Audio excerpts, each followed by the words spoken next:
Good morning बच्चों, है ना। ये तो आज कॉम्बिनेशन ऑफ सेल का सेकेंड लेक्चर, ठीक है बेटा। पुराने लेक्चर में हमने सेलों के संयोजन के श्रेणी क्रम का अध्ययन किया था बेटा, ठीक है। आज उससे आगे, है ना बेटा। चलिए, तो उसके बाद हम आज स्टार्ट करने वाले हैं समानांतर क्रम संयोजन। समानांतर क्रम संयोजन, ठीक है बेटा। पैरेलल कॉम्बिनेशन, क्या लिखने जा रहे हैं बेटा? पैरेलल कॉम्बिनेशन, है ना। Parallel combination of cell, parallel combination of cells, ठीक है बेटा। चलिए, तो पैरेलल कॉम्बिनेशन ऑफ सेल के लिए अपन पहले ले लेते हैं बेटा दो सेल, है ना। ये देखिए, ये एक पहला सेल है। इस सेल का विद्युत वाहक बल E1 और इसका आंतरिक प्रतिरोध कितना ले रहे बेटा? R1।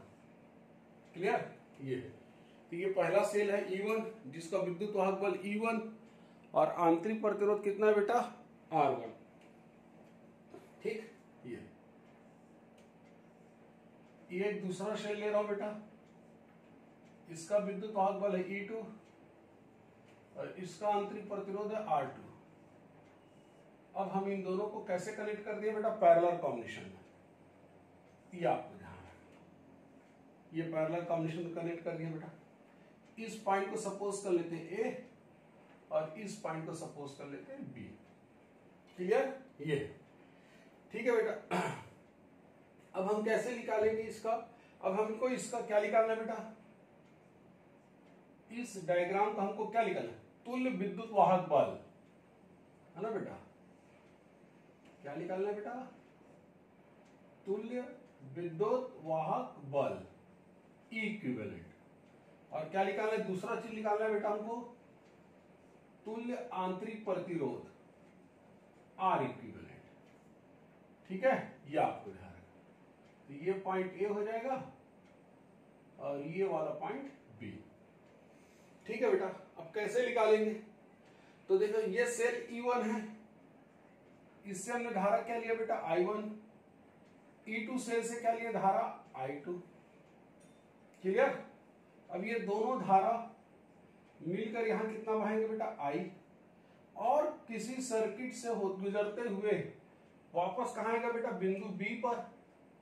ये देखिए, है ना। फिर ये I क्या होगा? डिस्ट्रीब्यूट होगा यहां से, यहां मिलेगा I1 और इसको क्या मिलेगा बेटा? I2। याद रखना, हमेशा आपको क्या सिखाया बेटा? सेल से हम जितनी धारा लेते हैं वापस उस सेल के निगेटिव टर्म उतनी धारा वापस आनी चाहिए। ठीक है बेटा। इसका मतलब क्या हुआ बेटा? कि हमको पहला इक्वेशन मिल चुका है, पहले से एक धारा का एक इक्वेशन है। I इक्वल टू क्या लिखेंगे? I1 plus I2। ये हमारा पहला इक्वेशन हो गया बेटा, I1 प्लस I2। क्लियर? अब इसको हल करना है बेटा, है ना। तो हमारा उद्देश्य क्या है? I1 और I2 का मान निकालना है। उसके लिए हमको दो पाथ लेना पड़ेगा। एक पाथ हम लेंगे A ऊपर वाला और एक दूसरा पाथ लेंगे नीचे वाला बेटा। ठीक है, तो इसको ले लेते हैं A M N। नीचे वाले को क्या ले लेते हैं बेटा? इसको ले लेते हैं अपन लोग J और इसको क्या ले लेते हैं बेटा? K। ठीक है, ये देखिए। तो पहले वाले पाथ में देखना बेटा, है ना, फर्स्ट पाथ में, है ना, पाथ कौन सा बेटा? A M N B में कौन सा नियम लगाएंगे बेटा? किरचॉफ का द्वितीय नियम ना, याद रखना, किरचॉफ के द्वितीय नियम से। ठीक है बेटा। अब तो याद हो गया होगा किरचॉफ का द्वितीय नियम, जिसको हम वोल्टेज लॉ बोलते हैं बेटा, या लूप लॉ बोलते हैं, है ना। ये देखिए, तो हम ए से कहां जा रहे हैं बेटा? एम। अब यहां देखो, हाई पोटेंशियल से लो पोटेंशियल जा रहे हैं, तो है ना। तो जिस पॉइंट से अपन स्टार्ट करते हैं उसको क्या लिखते हैं बेटा? VA, है ना। पॉइंट ए से स्टार्ट करेंगे, इसको लिखेंगे बेटा VA, है ना। अब हम ए से एम गए बेटा, एम से यहां हाई पोटेंशियल से लो पोटेंशियल जा रहे हैं, तो यहां विद्युत वाहक बल कितना होगा सेल का? E1। अब यहां देखो धारा के हम विपरीत जा रहे हैं बेटा, ये जा रहे हैं लो पोटेंशियल से हाई पोटेंशियल, तो क्या लिखेंगे प्लस I1 R1। अगर किसी बच्चे को यहां पर तकलीफ होगा बेटा, है ना, अगर यहां पर किसी बच्चे को कोई तकलीफ होगा, ठीक है बेटा, अगर तकलीफ है तो पुराना वीडियो देख सकते हैं किरचॉफ लॉ का जाकर, और अंतिम पॉइंट को क्या लिखेंगे बेटा यहां पर इक्वल टू VB, ये देखिए, है ना, VB, क्लियर बेटा। ये देखो अब यहां से लिखेंगे हम लोग VA माइनस VB, जैसे हम कल पिछले वीडियो में हल करते थे, E1 माइनस I1 R1, है ना बेटा। ये क्या कहलाता है, इन दोनों बिंदुओं के बीच विभवांतर, और इसी विभवांतर को हम क्या मान लेते थे बेटा V, है ना, ये आपको ध्यान क्या मान लेते थे V, तो ये E1 I1 R1 ये आ जाएगा। यहां से आप I1 का वैल्यू निकालें, पहले आप इसको साइड चेंज कराएंगे, इसको साइड, तो I1 बराबर आ जाएगा बेटा E1 माइनस V अपान R1, ये हमको एक धारा I1 का वैल्यू मिल गया बेटा, क्लियर, ठीक है बेटा,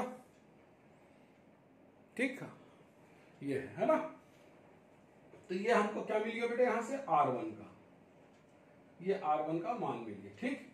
इसी प्रकार हम पाथ ले रहे हैं बेटा दूसरा, मार्ग दूसरा ले रहे हैं, कौन सा ले रहे हैं, A J K B में, यहां भी वही कहानी बेटा, क्या लगाएंगे किरचॉफ्स, है ना, के द्वितीय नियम से, तो किरचॉफ के द्वितीय नियम से क्या लिखेंगे बेटा, जहां से हम स्टार्ट करते उस पॉइंट का पोटेंशियल VA, ए से कहां जा रहे हैं J, ये देखो हाई पोटेंशियल से लो पोटेंशियल जा रहे हैं, तो इसका विद्युत वाहक बल E2। यहां देखो बेटा, यहां धारा के हम विपरीत जा रहे हैं, तो यहां विभवांतर क्या लेंगे प्लस, क्योंकि लो पोटेंशियल से हाई पोटेंशियल जा रहे हैं, I2 R2, है ना, और इसको क्या लिखेंगे बेटा इक्वल टू VB, फिर इसको लिख देंगे बेटा VA माइनस VB, है ना। इसी तरीके से पूरा जब इसको सॉल्व करेंगे बेटा इस वाले स्टेप को, तो ये बिल्कुल सेम टू सेम आएगा, I2 बराबर, है ना, E2 V अपान, ये आ जाएगा बेटा R2, क्लियर, ये बिल्कुल सेम टू सेम सॉल्व करिए बेटा, है ना, ये आपको ध्यान है। अब I1 और I2 के मान को हमको कहां रखना बेटा, समीकरण 1 में, ये देखिए कहां रखेंगे बेटा, समीकरण 1 में, है ना, ये आपको ध्यान रखना, क्लियर। तो ये देखो I1 व I2 के मान को समीकरण 1 में रखने पर, जैसे हम समीकरण 1 में रखेंगे बेटा क्या आ जाएगा, देखो I इज इक्वल टू, है ना, I इज इक्वल टू क्या आएगा, E1 माइनस V अपान R1 plus E2 minus V अपान R2, क्लियर बेटा। अब इसको हम एक साइड लिख देते हैं बेटा, है ना, E1 by R1 E2 by R2, clear, minus common ले लेते हैं बेटा, V को भी कॉमन, तो ये आ जाएगा 1 by R1 plus 1 by R2, ये आ जाएगा बेटा, है ना। अब साइड चेंज करा देते हैं, इसको इधर ले आते हैं और उसको उधर ले चलते हैं, तो ये लिखेंगे V is equal to 1 upon R1 plus 1 by R2 E1 upon R1 E2 upon R2, और ये आ जाएगा बेटा माइनस I, क्या आ जाएगा माइनस I, है ना। अब हम देखो इसको इसके अपान कर सकते हैं और इसके भी अपान, है ना बेटा, तो V इज इक्वल टू क्या बन जाएगा आपके पास, E1 R1 E2 R2, और इस पूरे का अपान क्या होगा बेटा 1 बाई R1 1 बाई R2, इसको यहां लिख देता हूं, है ना, ये माइनस I रहेगा बेटा, और इस I का भी अपान होगा बेटा, क्या होगा I का भी अपान, तो I का अपान को हम ऐसा अरेंजमेंट कर देते हैं, इसको 1 बाई लिख देता हूं, कंपेयर करना पड़ेगा बेटा मेरे को, 1 बाई R1 1 बाई R2, ये ठीक, इस तरीके से लिखा है इसको, ठीक है बेटा, ये आ जाएगा। या चाहो तो आप इसको बड़ा ब्रैकेट ऐसा यूज कर सकते हैं, इसके साथ एक ऐसा ब्रैकेट यूज करिए तो आपको कंफ्यूजन नहीं रहेगा, है ना। देख लीजिए, इसको मल्टीप्लाई करेंगे तो उसी का पान में तो आएगा ना बेटा। ठीक, ये हमारा नंबर क्या बन जाएगा, इक्वेशन नंबर बन जाएगा बेटा हमारा 4।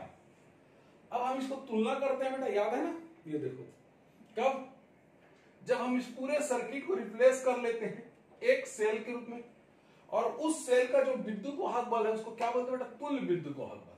क्या बोलते हैं, तुल्य विद्युत वाहक बल। और इसके जो आंतरिक प्रतिरोध उसको क्या कर लेते हैं बेटा, तुल्य आंतरिक प्रतिरोध बोलते हैं, तुल्य आंतरिक प्रतिरोध, है ना बेटा। तो यहां पर जो है ना बेटा, तो जो दोनों इन दोनों बिंदु के बीच जो विभवांतर है ए और बी का, है ना, वो जो विभवांतर होता है वो सेल के टर्मिनल विभवांतर के बराबर होता है बेटा। तो हम इसको क्या लिखेंगे, V इज इक्वल टू, और जब हम सेल से धारा लेते हैं क्या लिखते हैं, V is equal to E minus I into R। ये जो E होता है बेटा इसको बोलते हैं E इक्विवेलेंट, और R को क्या बोलेंगे, R इक्विवेलेंट। ये देखिए, इसके साथ हम इसको तुलना कर देंगे। इस पूरे को हमने एक सेल के रूप में रिप्लेस कर लिया बेटा, है ना। और वही क्या कहलाता है, उस सेल का जो विद्युत वाहक बल होगा वो क्या करेगा, तुल्य विद्युत वाहक बल, और उस सेल का जो आंतरिक प्रतिरोध होगा तुल्य आंतरिक प्रतिरोध। और उस समय जब हम सेल से धारा लेते हैं I, तब उसका विभवांतर यानी कि टर्मिनल विभवांतर होता है V बराबर E equivalent minus I R equivalent.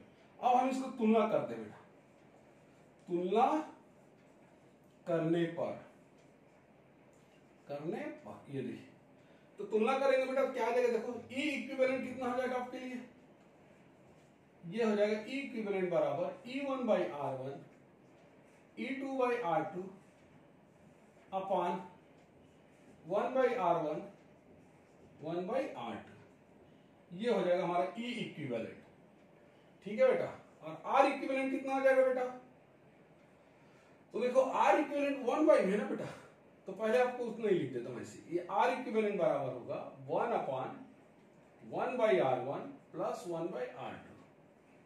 चाहो तो आप इसको सिंपलीफाई कर सकते हो बेटा, इसको इधर मल्टीप्लाई कर देंगे, इसको इधर मल्टीप्लाई, इसको और दोनों कट जाएगा, इससे निकाल, ऐसा भी लिख सकते हैं या ऐसी रहने दीजिए, मेरे को ये अच्छा लगता है बेटा, है ना। आप चाहे तो इसको सिंप्लीफाई कर सकते हैं, और यहां से हम इसको क्या लिख सकते हैं, 1 बाई R इक्विवेलेंट, तो ये आ जाएगा, ये इसको इधर चल देगा बेटा, ये इधर आ जाएगा 1 by R1 plus 1 by R2, ये आपको ध्यान रखना। ठीक है बेटा, तो ये E इक्विवेलेंट का मान आ गया, और ये 1 बाई R इक्विवेलेंट का मान आ गया बेटा। ये तब का मान है बेटा जब दो सेल दिए होते हैं।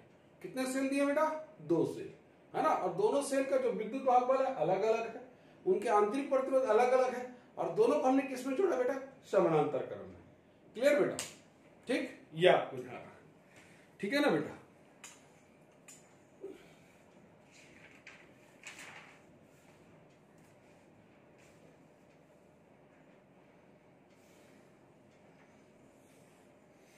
अब यहां पर देखिए बेटा, है ना, अब हम यहां पर बहुत सारी स्थितियां बना सकते हैं। एक स्थिति हम ये बना सकते हैं बेटा, क्या है ना, पहला स्थिति, ठीक है बेटा, ये तो हमने R इक्विवेलेंट और E इक्विवेलेंट का मान अपन ने निकाल लिया बेटा। क्लियर। अब यहां से हम देखिए बेटा क्या बना सकते हैं, अगर मान लीजिए दोनों जो सेल है E1 और E2 में से अगर एक सेल अपोजिट रहता तो क्या अंतर आता, अगर एक सेल इसमें से अगर अपोजिट रहता तो क्या अंतर आता बेटा, है ना। क्लियर।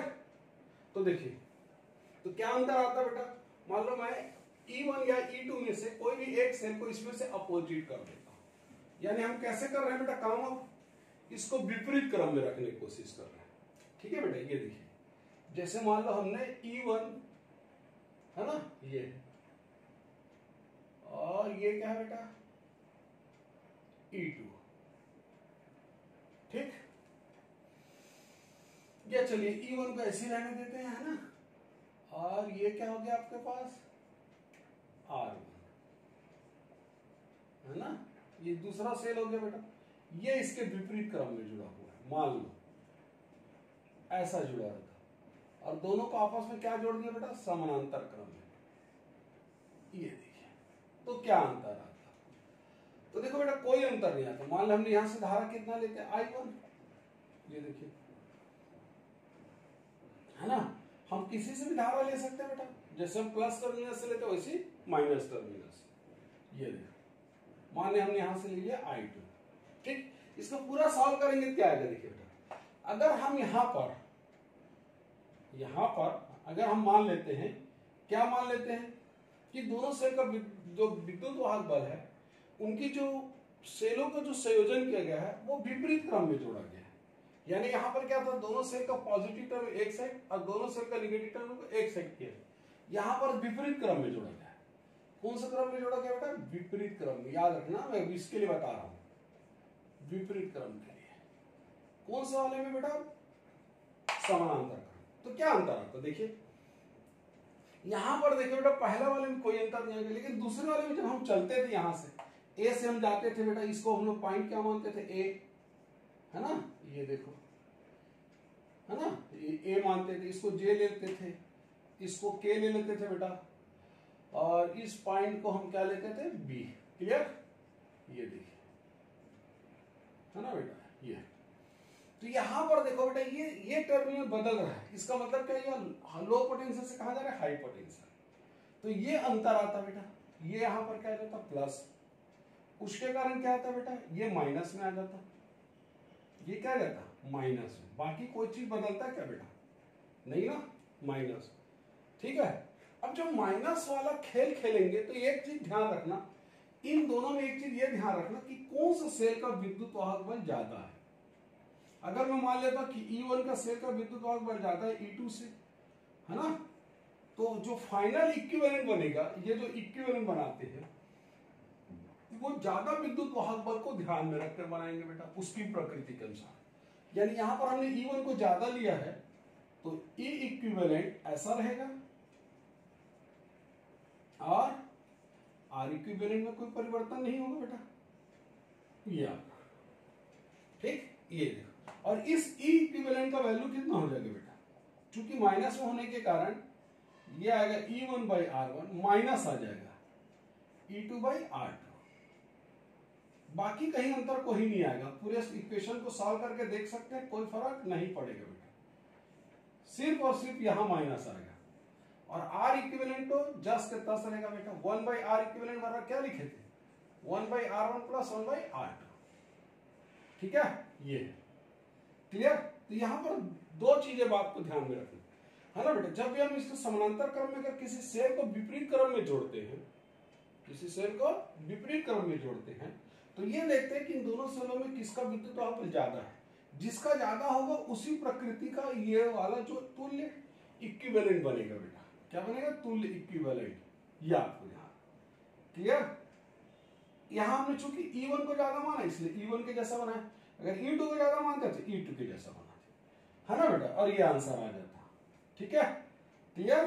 तो ये आंसर होता बेटा आपका E इक्विवेलेंट, और ये हो जाता R इक्विवेलेंट। क्लियर, ठीक है बेटा। तो ये भी ध्यान रखना विपरीत क्रम के लिए। अब इसमें हम देखते हैं दूसरी स्थिति, ये पहली स्थिति था बेटा विपरीत क्रम वाला, अब इसी में हम क्या ले रहे हैं, दूसरी स्थिति। देखिएगा बेटा, दूसरी स्थिति, है ना, जितनी पॉसिबिलिटी हो सकती बेटा मैं कोशिश कर रहा हूं आपको सबको सारे चीजों को बता दूं अच्छे से। ठीक है बेटा, ये आपको ध्यान रखना। चलिए अब हम दूसरे तो ले रहे हैं बेटा, है ना, समानांतर क्रम। क्या ले रहे हैं बेटा, यदि एन सेल, है ना बेटा, यदि एन सेल जिनका विद्युत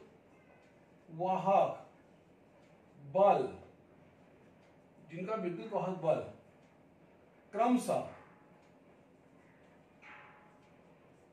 क्रमशः E1 E2 dash dash En, है ना, एन से ले बेटा। यदि एन से जिनका विद्युत वाहक बल क्रमशः E1 E2 dash dash En तथा आंतरिक प्रतिरोध, है ना, क्रमशः R1, R2, R3, dash dash Rn हो, है है ना, तथा आंतरिक प्रतिरोध क्रमशः R1 R2 R3 Rn है, एवं बाह्य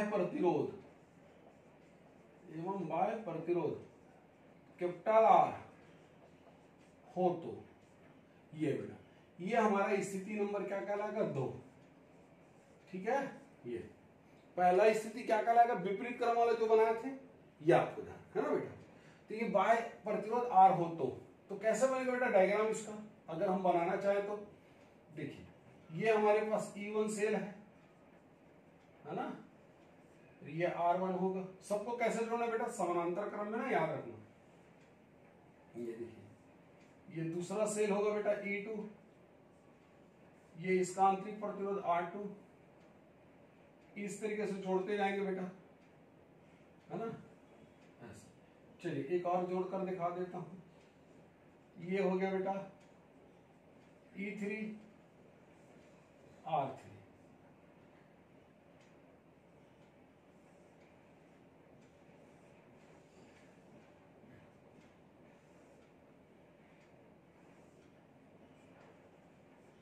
ये Rn होगा, ये En होगा बेटा, है ना, डेस डेस ऐसा। ये बिंदु A और ये बिंदु B, ये आपको यहां पर N सेल है बेटा, है ना, याद रखना। ये सब समानांतर क्रम के रूप में अध्ययन कर रहे हैं बेटा, याद रखना, है ना, इस तरह जोड़े। अब इसका क्या होगा बेटा, है ना, तो इसका अगर हम इसको किससे जोड़ना है, एवं बाह्य प्रतिरोध कैपिटल R, ये बाह्य प्रतिरोध ले लेते हैं बेटा, है ना, ये हो गया बाह्य प्रतिरोध B, सॉरी बाह्य प्रतिरोध कितना बेटा A, बाह्य प्रतिरोध कितना R, ये बाह्य प्रतिरोध है। ठीक, ये तो यहां से धारा आएगा बेटा, यहां से धारा आएगा, यहां से, ठीक है, सभी मिलकर धारा देंगे बेटा, ये धारा होगा I। ठीक, ये है ना बेटा। तो हमने दो सेलों का सॉल्व करके देखे थे बेटा, याद है ना। तो हम इसका क्या बनाएंगे, E इक्विवेलेंट। अगर हम इसका E इक्विवेलेंट बनाएंगे तो कैसा बनेगा, ये देखिए, ये होगा इसका तुल्य परिपथ, और इस तुल्य परिपथ का जो सेल होगा उसका E इक्विवेलेंट, और ये क्या कहलाएगा R इक्विवेलेंट। ये होगा बाह्य प्रतिरोध कैपिटल R, ये धारा, है ना। तो इसका ये क्या कहलाता है बेटा, तुल्य परिपथ। क्या कहलाता है, तुल्य परिपथ। अब हमको जानना है क्या बेटा, इसको E इक्विवेलेंट का मान। तो इसका E इक्विवेलेंट का मान कितना आएगा बेटा, अभी बताया कि जस्ट याद होगा आपको, E1 बटे R1, E2 बटे R2, है ना बेटा, डैश डैश, ये होगा En बटे Rn। क्लियर। अपान में क्या आता है बेटा, 1/R1 1/R2, ये आ जाएगा बेटा 1/Rn। ठीक, ये होगा E इक्विवेलेंट का मान। इसका R इक्विवेलेंट का मान कितना होगा, तो हम R इक्विवेलेंट हम क्या निकालते हैं बेटा, 1/R इक्विवेलेंट।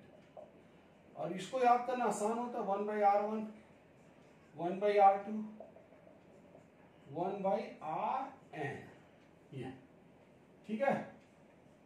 और जब R इक्विवेलेंट निकालना तो इसको अपान कर दिया करेंगे। क्या कर दिया जाएगा, अपान कर सकते हैं। अब हमको मान लो इसमें बाह्य प्रतिरोध में धारा निकालनी है ना बेटा, ये देखो, बाह्य प्रतिरोध में बहने वाली धारा, है ना, बहने वाली धारा। तो कैसे निकालते बेटा, कल बताया था। इसको निकालते हैं अपन लोग कुल विद्युत वाहक बल बटे कुल प्रतिरोध। तो कुल विद्युत वाहक बल कितना हो गया बेटा, यहाँ कुल विद्युत वाहक बल, है ना, ये हो जाएगा ई इक्विवेलेंट। कुल प्रतिरोध कितना होगा बेटा, capital R plus R equivalent, R equivalent. Clear?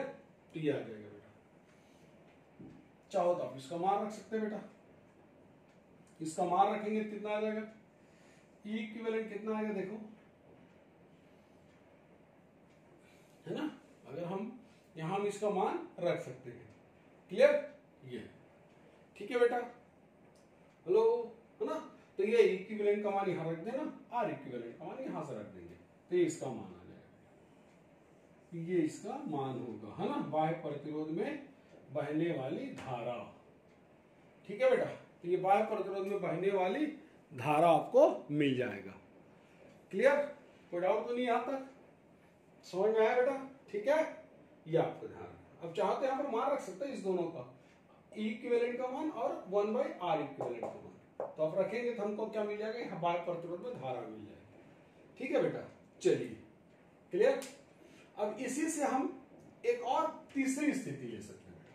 तीसरी स्थिति में अपन ये मानेंगे कि सभी सेलों का विद्युत वाहक बल क्या है, समान है। क्या है बेटा, सभी का विद्युत वाहक बल समान है। देखिए बिठा दो बेटा, चलिए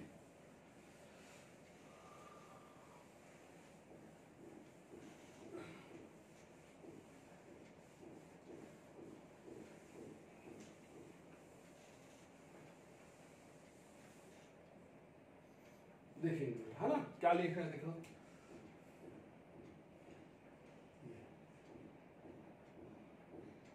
ये हमारा स्थिति नंबर 3, यदि समानांतर क्रम में, यदि समानांतर क्रम में एन सेल, क्या हो बेटा, N cell, N cell, N cell है जिनके प्रत्येक का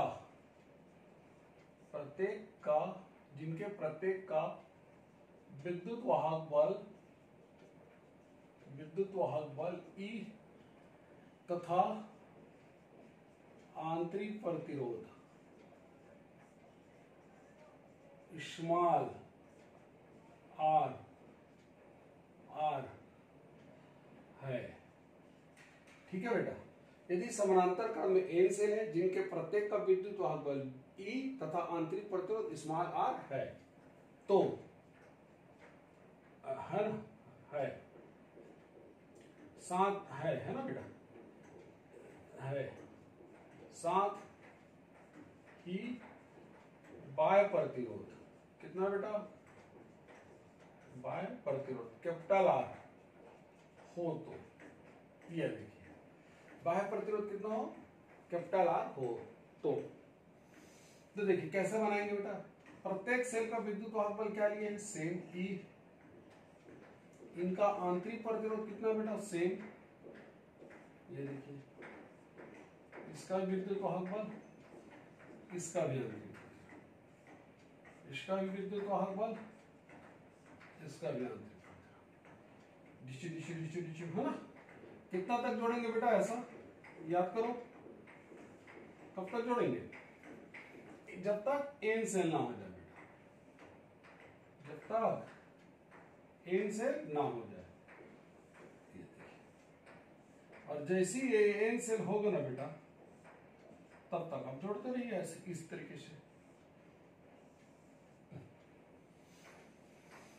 ठीक, इस बिंदु को ए मान लेते हैं, इस बिंदु को बी। ठीक है बेटा, तो समानांतर क्रम में कैसे जोड़ते हैं बेटा, यहां ध्यान से देखना है, हर एक सेल का जो पॉजिटिव टर्मिनल वो एक साइड है और हर एक सेल का निगेटिव टर्मिनल दूसरे साइड पे है ना, और वो एक बिंदु बी से जुड़ा हुआ है। तो इस प्रकार के संयोजन को क्या बोलते हैं बेटा, समानांतर क्रम संयोजन। और इन बिंदु को हम लोग किससे जोड़ देते हैं, बाह्य प्रतिरोध से। और बाह्य प्रतिरोध कितना है बेटा, कैपिटल आर। ये है हमारा बाह्य प्रतिरोध। ठीक, ये आपको अब हम इसका तुल्य परिपथ बनाएंगे बेटा। क्या बनाएंगे, तुल्य परिपथ। ये सभी सेल मिलकर यहां से क्या होंगे बेटा, धारा देंगे, है ना, ये देखो। और यहां धारा कितना आ रहा है, आई। अब ध्यान से देखेंगे तो मजा आएगा बेटा। एक अद्भुत चीज घटने वाली है, देखिएगा, है ना। अब हम इसका तुल्य परिपथ बना रहे हैं, तो इस पूरे सेल को हम रिप्लेस करके, है ना, एक सेल बना रहे हैं, और उस एक सेल का जो विद्युत वाहक बल होता है उसको क्या बोलते हैं बेटा, ई इक्विवेलेंट। इसका मान अपने को ढूंढना बेटा, है ना। और सभी सेलों का जो आंतरिक प्रतिरोध है आर इक्विवेलेंट, इसका मान आपको ढूंढना है ना। तो ये हमारा क्या हो जाएगा, बाह्य प्रतिरोध। क्या हो जाएगा बेटा, बाह्य प्रतिरोध। ठीक, ये देखिए इसका बाह्य प्रतिरोध, है ना। जहां पर हमको क्या निकालना बेटा, धारा निकालना है ना, ये आपको ध्यान रखना।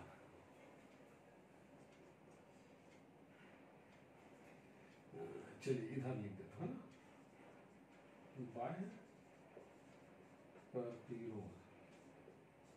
ठीक, चलिए तो देखो बेटा हम कैसे निकाले, है ना। आपको याद होगा जब हम पैरेलल कॉम्बिनेशन में इक्विवेलेंट निकालते थे तो उसका फॉर्मूला कैसे लिखते थे, ई इक्विवेलेंट बराबर लिखते थे बेटा E1 upon R1 E2 upon R2, और तब तक करते थे जब n ना हो जाए Rn, ये आ जाता था 1/R1 1/R2, और यहां लिखते थे R/n। अब यहां पर क्या, सभी सेलों का विद्युत वाहक बल क्या है बेटा, समान, यानी E1 बराबर क्या दिया, E2 बराबर दिया बेटा En बराबर है E, है ना, ये दिया है, क्लियर, ये दिया है ना, याद। और आंतरिक प्रतिरोध भी क्या लिया बेटा, बराबर, क्या लिए, R। सबका आंतरिक प्रतिरोध भी क्या है, समान। ठीक, चलिए अब इन सब के मान को रखो, तो E इक्विवेलेंट कितना आ जाएगा, E upon R, E upon R, और ये तब तक चलेगा बेटा जब तक n ना हो जाए, n पदों तक।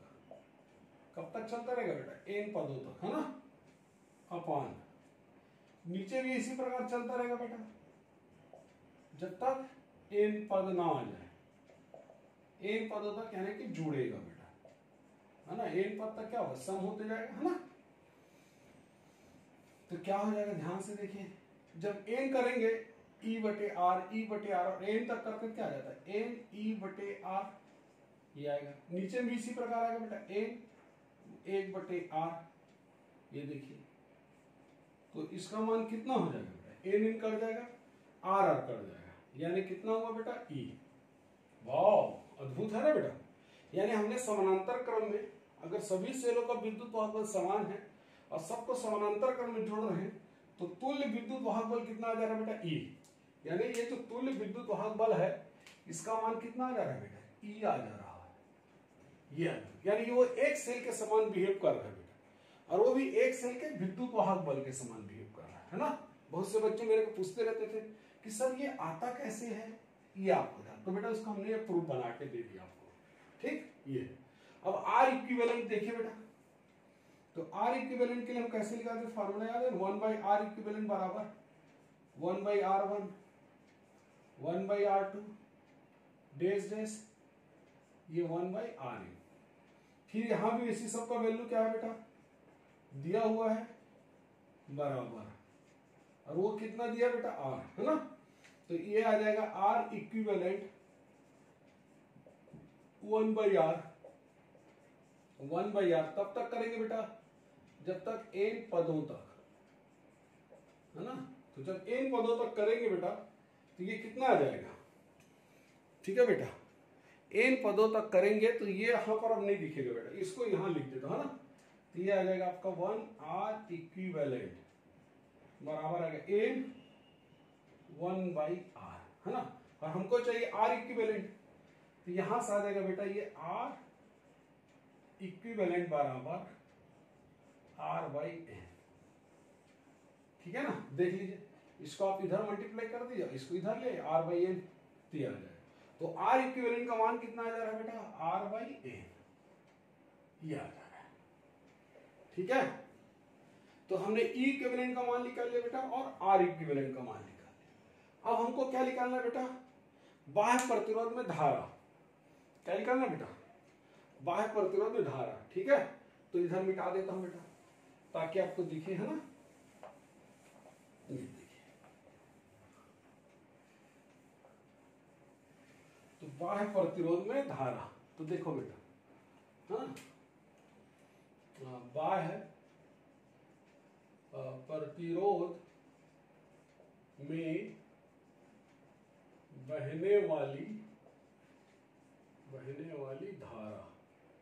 ठीक, तो I बराबर क्या होगा बेटा, कुल विद्युत वाहक बल बटे कुल प्रतिरोध। ये देखिए बेटा, तो कुल विद्युत वाहक बल क्या होगा, E equivalent R plus R equivalent. या हमेशा ध्यान रखना बेटा, आंतरिक प्रतिरोध बाह्य प्रतिरोध कैसे रहते हैं आपस में, सीरीज में। तो इसका वैल्यू रख देते हैं बेटा, तो E इक्विवेलेंट का कितना है, E, और R का कितना है बेटा, पैरेलल कॉम्बिनेशन है R/N। या तो बाह्य प्रतिरोध में इतनी धारा बहेगी बेटा, कब, जब N सेल और समानांतर का सभी सेल का विद्युत वाहक बल और आंतरिक प्रतिरोध जब समान होगा तब। ठीक है बेटा, यह आपको ध्यान, क्लियर, ओके बेटा, चलिए, है ना बेटा, ठीक है, ओके बेटा, मिटा दूं, चलिए। तो ये हो गया क्या बेटा आपका समानांतर क्रम।